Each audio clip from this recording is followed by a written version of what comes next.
So what do you do when your collection starts to get too big? Well, then you go small. So over the past couple months, I've been thinking about my collection and what is it I want to continue collecting. I met a lot of my toy goals for the year, and as well, what's next? What I want to do? What is it I enjoy? I see a lot of neat things out there when I go to toy shows or I go to the toy stores and stuff, and I'll buy something I think's neat, and a lot of times I don't really like it. Like I'll kind of sit there and maybe in a couple months I might end up selling it or it goes in storage. So I was like, what do I really like? One thing that pops up frequently is monsters in my pocket. Now I had some when I was a kid. I was kind of aging out a little bit. I liked muscle figures and I liked the little tiny figures, so when I saw these I thought they were cool. And I had a few, but I didn't like go hardcore into them. And then as years have gone by, I saw like the monsters in my pocket mountain display. I thought I've always thought it was pretty cool. So I decided, let me go with Series 1 monsters in my pocket. Now I think there's like four series, and like by the end they started like having like multiple color, like not multiple, like single color, but like more paint apps on the figure. But I said, let's do Series 1. So I pulled out my monsters in my pocket because I didn't have them on display.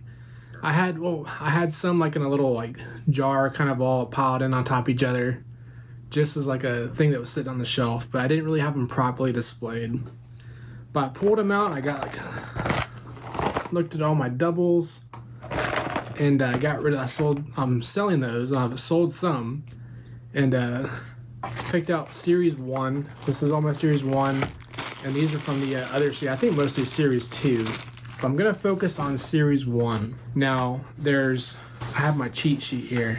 There are 48 figures in Series 1. And I used a website called, I'm going to say this name wrong, Ramafin. Sorry, I'm saying that wrong. Ramafin. But he has a pretty cool site here that has like a little checklist. And it shows you the different colors and which colors were rare. So I've been going through, and on the bottom of my monster, I always want to say my pet monster. I don't know why. I guess the M and the P in there. So I have to catch myself. If I say my pet monster, I'm sorry, I mean monsters in my pocket. But on the bottom of their feet, they have numbers. So you're able to kind of see what number it is, check it out on the list, and you have 48, so you want to get all 48. Currently, I still need, I need 17 more. So I need to get 17 more to complete Series 1, and then I'll need to find the display mountain, the My Pet Monster, the Monsters in My Pocket mountain. I was on Macari a few weeks ago, and I saw a listing that had Monsters in My Pocket. I was starting to look at that point. And I saw a listing, had the mountain, and I almost all the figures. I think there's a few missing, and it was a super good deal. I'm like, what in the world? So I immediately I put in buy it now, and I didn't hear anything from the seller. And after a few days, I didn't see any like shipment information or anything like that. I'm like, what in the world? So I sent a message like, hey, is everything good? Is there, getting everything shipped out? And they did reply back that said, yeah, just getting a box big enough. I'm like, okay, that feels a little weird, but okay. A few more days went by and nothing. Then the order got canceled. She, I assume that she said, it's my ex-boyfriend's and he doesn't want to sell anymore. And then I took the picture that was from that listing and I did a Google search, and it popped up on eBay as a sold item. So I don't know if it was a scam or what was the deal. But either way, I didn't get it. I was disappointed because, man, that would have been a sweet deal. Basically, it was a little less than like $2 a figure for the set and the mountain. So it was a really good deal, but it wasn't real, or it was just it wasn't meant to happen. So back to the drawing board. So I had to start going through and getting them. Now, I've been looking at lots. I've been picking up lots when I see them for good deals. And then like when you get the doubles, you just, sell those off or whatever. But it's been a lot of fun. And it's one thing, like, I know when I see them, like when I've been out in shops and stuff, I'll pick up a couple here and there, because they look unique enough where they're different from like muscle figures or other little minifigures. But I never really paid attention to the characters. Like I knew like the Phantom and things like, I knew they're like the monsters and stuff. But now that I'm actively searching them out, I think I'm appreciating all the sculpts a lot more. I mean, there's a lot of really cool designs.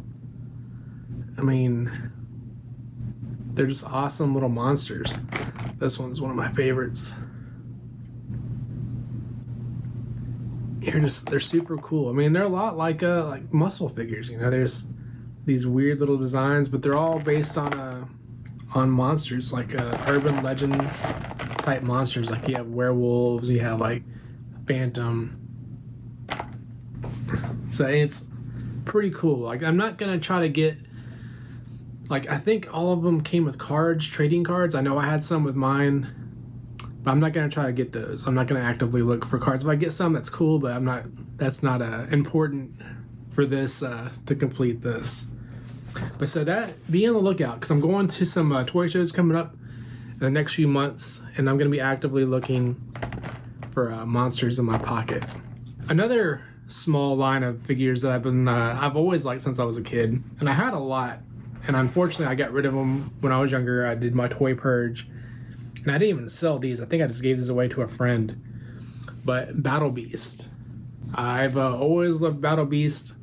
Their origins come from Transformers, and Japan, they were part of the Transformers line, and even appeared in their cartoon after the cartoon had ended in the States here.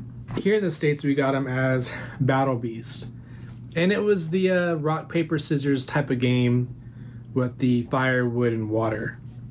And this one, it's another line that it gives you a definitive like number of what's out there. I've been using this book. This is Andy's Toys and Models Unofficial Battle Beast Guide. Check it out. Here's his Instagram. But I'd reached out because I think it was on Edge Retro Geek Out. He had this book and he made mention of it, and I reached out to him on Instagram, and he makes copies of these from time to time, and he was able to get me one. I bought one from him. But there's 76 Battle Beasts in the line. I believe that's like just your normal Battle Beast. That's not like your Laser Beast or anything like that. And then there's different variants, and this even goes into different variants that are in there. It has the vehicles in there. I'm not gonna, I mean, if I can find the vehicles, I'll consider it. But I'm really gonna focus on the figures themselves. Now, on my display, you can see what I have, and I have a decent little amount. I'll definitely be looking to upgrade some of these figures, because you can see some of them are missing their rubs. A lot of them are missing their weapons. I don't need to complete the weapons, but I would like for them to have their rubs, and I definitely like them to have their arms. A couple of mine are missing their arms, but I've got a decent start, and we'll see where it goes. I think this will be a lot of fun. So that's another line that I'm really looking forward to hunting down and filling out. And maybe by the end of the year, maybe I'll have a complete set. I don't know. We'll see. But some other little minifigures that I've picked up here. Was it Tiny Mites? That's what they're called, Tiny Mites. I went to Walmart, and they had a clearance sale with their Scooby-Doo and their Batman figures. I picked up a bunch of those, and here's some of those. And I really like these. I have a few on display, and some of the others probably they are going to go in storage or just into a bin for the time being. And they're fun to pick up, and like I said, I like that Keshi Muscle Man type figure. But little figures like this, it's a lot of fun because you can get a lot of them, and they don't take up a whole lot of space, and they're fun to display, and they're really cool looking, a lot of cool details. So it's kind of maybe my generation's Pokemon. Not to the popularity for sure, but you know, you had that you got to catch them all type mentality when it came to those little figures. But I think it's gonna be a lot of fun, and definitely have been on the websites, learning the figures better, educating myself, learning the names. So I'd love to be by the end of the year just be able to like name them all. Like, oh, here's the here's the I think this one's the T-Rex. I want to call him Godzilla, but I think he's officially called the T-Rex. But there you go. Thank you for watching, and if you enjoy this type of content, give me a like and subscribe. I think I'm almost close to 500. I might be surpassed it by now. Thank you for subscribing, those of you who have. I really appreciate it. It's been a lot of fun growing this channel and getting to talk about toys. So there you go. Thanks again, guys, and we'll see you next time.